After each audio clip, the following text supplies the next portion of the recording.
మనం breaking news చూస్తున్నాం. హైడ్రా వ్యవహారం మరోసారి కోర్టుకెక్కింది. జీవో నెంబర్ 99ను రద్దు చేయాలని పిటిషన్లు దాఖలయ్యాయి. హైడ్రా కోసం తీసుకొచ్చిన జీవోను కొట్టివేయాలని 2 వేర్వేరు పిటిషన్లు దాఖలయ్యాయి. హైడ్రాకు చట్టబద్ధత లేదని జీవో నెంబర్ 99ను రద్దు చేయాలని డిమాండ్ చేశారు. దీనిపై ఈరోజు కోర్టులో విచారణ జరగనుంది.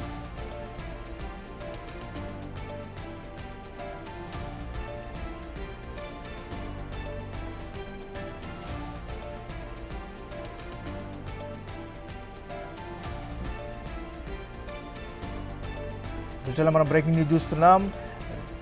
తెలంగాణ వ్యాప్తంగా రాజకీయాల్లో హాట్ టాపిక్గా నిలిచినటువంటి హైడ్రా వ్యవహారానికి సంబంధించినటువంటి కీలకమైనటువంటి అప్డేట్ని మనం చూస్తున్నాం. హైడ్రా వ్యవహారం మరోసారి కోర్టుకెక్కింది. జీవో నంబర్ 99ను రద్దు చేయాలని పిటిషన్లు దాఖలయ్యాయి. హైడ్రా కోసం తీసుకొచ్చిన జీవోను కొట్టివేయాలని 2 వేరువేరు పిటిషన్లు దాఖలయ్యాయి. హైడ్రాకు చట్టబద్ధత లేదని జీవో నంబర్ 99ను రద్దు చేయాలని డిమాండ్ చేశారు. ఇక ఇదే అంశానికి సంబంధించి ఈరోజు హైకోర్టులో విచారణ జరగనుంది.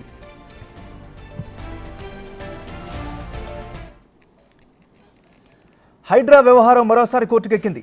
జీవో నెంబర్ 99ను రద్దు చేయాలని పిటిషన్లు దాఖలయ్యాయి. హైడ్రా కోసం తీసుకొచ్చిన జీవోను కొట్టివేయాలని 2 వేర్వేరు పిటిషన్లు దాఖలయ్యాయి. హైడ్రాకు చట్టబద్ధత లేదని జీవో నెంబర్ 99ను రద్దు చేయాలని డిమాండ్ చేశారు. దీనిపై ఈరోజు హైకోర్టులో విచారణ జరగనుంది. ఇక ఇదే అంశానికి సంబంధించి మరింత తాజా సమాచారాన్ని మా రిపోర్టర్ రానా అందిస్తారు.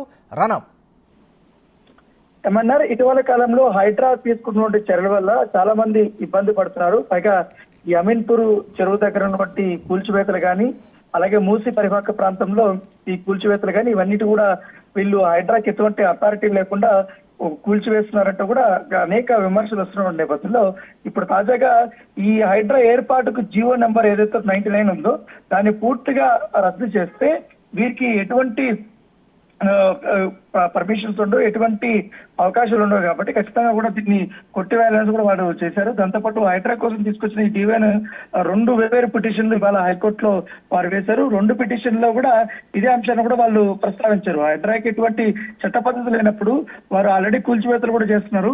ఈ జీవోని రద్దు చేస్తే వాళ్ళకి అవకాశం ఉండదు. కాబట్టి దీనిపైన కోర్టు ఆలోచించాలనేసి కూడా వాళ్ళు పిటిషన్లు వేసినటువంటి నేపథ్యం. కాబట్టి దీనిపైన విచారించాలని కూడా వాళ్ళు కోరడం జరిగింది. దీనిపైన విచారణ జరిగితేనే అసలు హైడ్రా అనేది తెలంగాణకు అవసరం ఉందా లేదా ఇప్పుడున్నటువంటి పరిస్థితుల్లో అనేది కూడా ఈ పిటిషనర్ వేసినటువంటి నేపథ్యం కనబడుతుంది. చాలా మంది అమాయకులు తెలుసో తెలియక కూడా కొనుక్కున్నారు. ఇప్పుడు వాళ్ళకి ఎటువంటి నోటీసులు ఇవ్వకుండా, సమయం కూడా ఇవ్వకుండా డైరెక్ట్ గా కూల్చివేతలు చేస్తున్నారంటూ కూడా ఇందులో పిటిషన్ లో పొందుపరిచినట్టుగా మనకు తెలుస్తుంది. అయితే ఈ 2 పిటిషన్ల పైన కాసేపట్లో విచారణ అయితే చేపట్టబోతున్నారు. సో విచారణలో ఈ పిటిషనర్ తరపున న్యాయవాదులు కానీ, అలాగే ప్రభుత్వ తరపు న్యాయవాదులు కానీ ఏ విధంగా వాదనలు వినిపిస్తారు ఒక ఆసక్తికరమైన పరిణామం. ఎందుకంటే నిన్న కోర్టులో, హైకోర్టులో కూడా ఈ హైడ్రా అంశం పైన కూడా, ఎందుకంటే అమీన్పూర్ లో కూల్చివేతల పైన ఏకంగా తహసీల్దార్ని, హైడ్రా సంబంధించిన కమిషనర్ ఇద్దరిని కూడా ఇటు కోర్టుకి వాళ్ళు హాజరైనటువంటి పరిస్థితి. రంగనాథ్ అయితే వర్చువల్ గా కూడా తను